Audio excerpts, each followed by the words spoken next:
जय हिंद, नमस्कार, वंदे मातरम। मैं हूं के.एस. परिहार, प्रवक्ता गौरव सेनानी एसोसिएशन, सैनिक अर्धसैनिक संगठन उत्तराखंड। और आज देहरादून का ये भंडारी फार्म हाउस है, जहां पर आज कोर कमेटी की एक मीटिंग हुई थी इस संदर्भ में कि बहुत ओआरओपी के एनुअल में कई बार दिल्ली जंतर मंतर रामलीला ग्राउंड भी जा चुके हैं।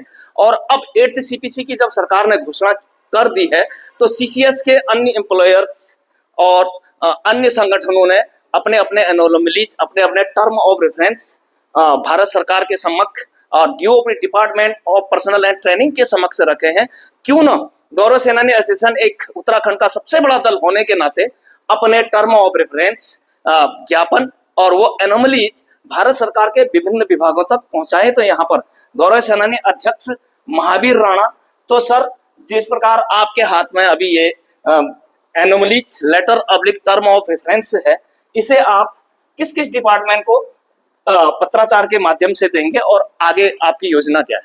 जय हिंद। गौरव सेनानी एसोसिएशन उत्तराखंड पहले भी ओआरओपी में जो एनोमलीज थी, जो अनियमितताएं थी, और एमएसपी में जो एनोमलीज थी, उसके लिए कई बार दिल्ली जंतर मंतर और रामलीला मैदान में हम लोगों ने धरना प्रदर्शन किया।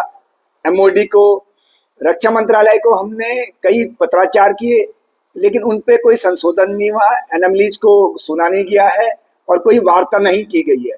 तो इस बार जो 8 सीपीसी के लिए जो सुझाव मांगे गए हैं, तो उसमें हम लोग number 1 secretary MoD 101A south block new Delhi, secretary department of military air affair 104 south block new Delhi, secretary department of ex serviceman welfare 99A new Delhi, secretary ministry of finance 136A north block new Delhi. इनको हम लोग ये एक copy भेज रहे हैं जो 8 CPC के हमारे सुझाव हैं। हम लोगों ने इनको कलेक्ट करके बनाया है और जो भी अनियमितताएं 7 सीपीसी में थी, उनको 8 सीपीसी में सुधारा जाए, दूर किया जाए। जी, जो भी एनोमली थी पोस्ट वार पे कमीशन 1947 से लेकर रघुरामैया कमीशन 1960, जहां तक सैनिकों को अनक्लास लेबर कहा जाता था, यानी अनस्किल्ड लेबर कहा जाता था, वहां से दर्जा सुधरने जब 3rd सीपीसी 4th सीपीसी तक आए तो वहां पर 8th ग्रुप के 5 ग्रुप होते हैं, फिर 5th सीपीसी आती है, फिर 6th आती है, 7th, सभी का अध्ययन करने से एक एनोमलीज लेटर जो खुद मैं प्रवक्ता गौरव सेनानी एसोसिएशन मेरे माध्यम से और पूरे संगठन की राय से इसे बनाया गया है, अच्छी प्रकार से ढाला गया है। तो जो जिस प्रकार से एक्समैन कहते हैं कि ओआरओपी एनोमलीज में हमें फायदा नहीं हुआ, पेंशन नहीं बढ़े, देखिए सबसे जननी जो होती है वो पे कमीशन होता है, उसी से बेसिक का मानदंड तय होता है और अंतिम बेसिक का आधा आज की डेट पर पेंशन होती है। तो 3 मुख्य बिंदुओं पर यह आधारित है, जो 3 पिलर होते हैं, ग्रेड, एमएसपी और एमएसीपी। इसके अलावा फैमिली पेंशन से हो गई, ऑर्डिनरी रैंक पेंशन से हो गए, और डीजीआर पॉलिसी जब हम लोग रिटायर हो जाते हैं उसके बाद किसी को भी एटीएम के बाहर चौकीदार ना लगे। जो जवान टैंक चला सकता है, तोप चला सकता है, अपने सारे काम कर सकता है, अच्छा नहीं लगता कि वो 12 घंटा मजदूर की तरह काम करे और 12-14 हजार रुपया उसकी टोटल वेतन हो। तो बेसिकली पे commission 7th CPC 6th CPC कहती है कि कॉम्पैक्ट पे स्केल है, जवान और जेसीओ को देख के डिजाइन किया गया नहीं। अगर डिजाइन किया गया, यदि ग्रेड की मैं एक छोटा सा उदाहरण के तौर पर आप बताऊं, यदि सिपाही अपने 17 से 19 साल नौकरी करता है तो उसका बेसिक पे केवल 37,000 होता है। मिलिट्री सर्विस पे 5200 जोड़ दो तो 42,000 तक ही जाता है। जबकि पे बैंड 1 लेवल 3 में जो काउंटर पार्ट उनके सिविलियन हैं, उनका अंतिम बेसिक होता है 69,100, तो उसके आसपास भी नहीं है। तो ये कॉम्पैक्ट कैसे है? इसलिए बेसिक एज को ऊपर बढ़ाने की जरूरत है, जिस प्रकार से रेलवे इत्यादि का जो श्री गोपाल मिश्रा जी कहते हैं कि मर्जिंग किया जाए, तो जैसे सिपाही लेवल 3 में साधारण भाषा में, तो उसे कम से कम लेवल 4 में, यानी कि सिपाही को नैक की जगह यदि उसका वेतन शुरू होता है तो उसका अपग्रेडेशन अपने आप ही हो जाएगा। दूसरा, इसी प्रकार दूसरी एनोमलीज की बात करते हैं हम, एमएसीपी, जिसका लोगों को ध्यान ही नहीं रहता और ये सबसे बड़ी बीमारी है, क्योंकि 6th और 7th सीपीसी ने कहा रनिंग पे बैंड का फायदा उठाने के लिए 3 टूल महत्वपूर्ण है। एक तो ग्रेड अच्छा दिया जाए, दूसरा MACP modified assured career progression, उन्होंने कहा था कि इसके आधार पर आपकी समय समय पर पदोन्नति वेतन दिया जाएगा जिससे आप अंतिम वेतन के करीब या अंतिम वेतन तक पहुंच जाएंगे। ऐसा नहीं हुआ, क्योंकि सिपाही से नैक की नौकरी होती है 22 साल और सेना में उनकी संख्या होती है 60%। 60% नौकरी तीसरी एसीपी का फायदा ले ही नहीं पाते हैं, क्योंकि वो 24 साल के बाद मिलती है, जबकि अधिकारियों की तीनों एसीपी 13 साल में लेफ्टिनेंट कर्नल बन जाते हैं और 25वें में वो कर्नल के भी बनते हैं और 4 एसीपी हैं। तो जवानों को भी तीनों एसीपी अंडर 17 साल हो और एक एसीपी उससे बाहर 24 साल के बाद जो नौकरी कर लेते हैं उनको मिले, तो एक बाजार में दो भाव नहीं होना चाहिए, जिससे वो अपने अंतिम वेतन की तरफ जल्दी पहुंचेंगे। और उसमें कैलकुलेशन भी यदि आप देखोगे तो वो लोवेस्ट 18,000 के वेतन से दिया गया, न कि 21,700 के। वहां पर भी घपला है और वो उस प्रकार कैलकुलेट नहीं किया। मेरे परिहार विजय पथ पर वीडियोज में आप मिस्ट्री ऑफ 7th सीपीसी और सर्जरी ऑफ 6th सीपीसी में अच्छी प्रकार से उनको देख सकते हैं अलग अलग भागों में। इसके अलावा आता है मिलिट्री सर्विस पे।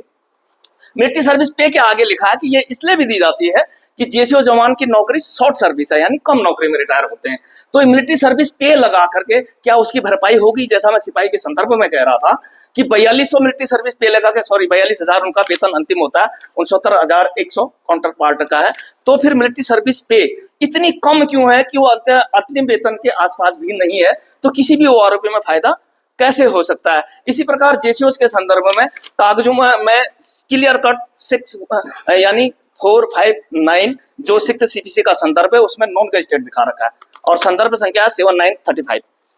और जबकि बिना गजट आए जेसीओ कोई भी नहीं बनता, तो ये उनकी अपनी अनोमलीज है। और 5th सीपीसी जब एक्स्ट्रा ऑर्डिनरी 319 का जो संदर्भ में है उसमें लिखा हुआ कि ऐतिहासिक समरूपता वालों को जो 6500 से 7500 के पेमेंट है उनको 11,500 के पेमेंट में डाला जाए और उनको आज 7th सीपीसी में वो L8 यानी लेवल 8 जहां पर सेक्शन ऑफिसर शुरू है, यानी जहां पर सूबेदार मेजर को शुरू किया गया है, एक्चुअली वो नायब सूबेदार का वेतन होना चाहिए था, इसीलिए उनका पेंशन भी कम है। इसी प्रकार जो ऑर्डिनरी आते हैं चाहे किसी भी रैंक का, जैसे ट्रेडमैन होते हैं ऑर्डिनरी आते हैं और ऑर्डिनरी नायब सूबेदार उनको बना दिया जाए पेंशन के बाद तो उनको बेनिफिट नहीं होता। ऑर्डिनरी कैप्टन साहब पेंशन आने के बाद हो तो उनको नहीं होता। सो ऑर्डिनरी सूबेदार मेजर अक्सर 30 साल 28 साल करने वाले जेसीओ को मिलता है पेंशन, कोई बेनिफिट नहीं, पीपीओ उसका सूबेदार का ही आता है। तो इस प्रकार से एनोमलीज है। इसके अलावा ऑफिसर्स का हमेशा वेतन प्रोटेक्ट किया जाता है। यदि कर्नल साहब सेकेंडरी जॉब करते हैं तो उनको कैप्टन का पे देते हैं, लेकिन आपने कभी देखा कि जेसीओ लगा हो कहीं और उसे सिपाही का भी वेतन मिलता हो? बेसिक पे नहीं होता, क्योंकि चौकीदार की तरह इस्तेमाल होता है। तो डीजीआर भी इन चीजों पर ध्यान दे। इन सब के आधार पर एक बेहतरीन एनोमलीज लेटर्स भारत सरकार के विभिन्न डिपार्टमेंटों को, जैसा कि secretary of MoD, secretary department of military affairs, secretary department of DSAW बोलते हैं हम जिसे, और सेक्रेटरी ऑफ मिनिस्ट्री के लिए भेजा जा रहा है। और इसका रिसिप्ट भी लिया जाएगा और मिलने का अपॉइंटमेंट का समय भी लिया जाएगा। और भव्य तैयारी यदि क्या इसके बाद 8th सीपीसी की कमेटी का गठन होगा और उस बीच अभी तो आपकी सिर्फ कोर कमेटी है, क्या इसके बाद आप एक उत्तराखंड के विभिन्न सैनिक दलों को जोड़कर कोई बड़ी बैठक तो नहीं करेंगे? जी, इसके लिए अभी हम लोग एक बड़ी बैठक करने वाले हैं हाल ही में, बहुत जल्दी इसके लिए हम लोग बैठक का आह्वान करेंगे। तो अपने 7th सीपीसी की एनएमली जो कि हम लोग 8th सीपीसी में सुधर जाएं और वेतन अच्छा मिले और पेंशन अच्छी हो जाए और विभिन्न अन्य प्रकार की सुख सुविधाएं जवानों को मिले, इसके लिए एक भव्य मीटिंग अपलिक रैली का आयोजन करने की बात अध्यक्ष महोदय कह रहे हैं। और अपने अधिकारों के प्रति, अपने सम्मान के लिए, अपने राइट्स के प्रति, पे पेंशन आपका बेसिक अधिकार है, उसके लिए आप लोगों को जागरूक होना, वो अधिकार मांगना हम सबका संवैधानिक अधिकार है। इसके लिए हम सबको जागरूक होने की जरूरत है। तो बहुत बहुत धन्यवाद आपका कि आने वाले निकट भविष्य नजदीक ही एक बड़ी बैठक भी होगी और ये एनोमलीज लेटर भारत सरकार को भेजा जाता है। तो ये आज की मीटिंग में घोषित हो चुका है। तो बने रहें परिहार विजय पथ के साथ। जय हिंद, नमस्कार, वंदे मातरम।